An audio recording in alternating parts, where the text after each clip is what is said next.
আসসালামু আলাইকুম। আজকেও আবার রান্না নিয়ে হাজির হয়ে গেলাম আপনার সাথে।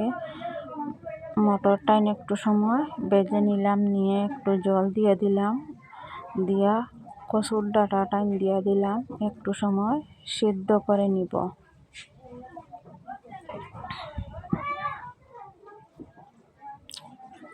এরপরে দিয়ে দিলাম তেলের মধ্যে রসুন বাটা,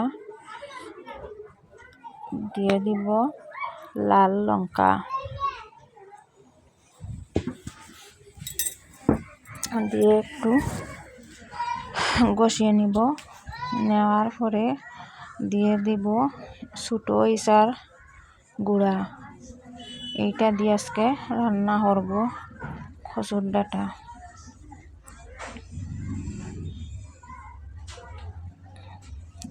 নিয়ে নিলাম, কষিয়ে একটু সময় কষিয়ে নেওয়ার পরে দিয়ে দিব সিদ্ধ করা মটর আর কচুর ডাঁটা,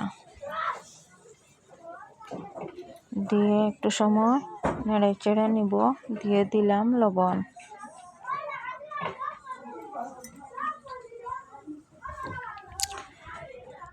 একটু সময় নেড়ে চেড়ে দেওয়ার পরে ডেকে রাখি দেব।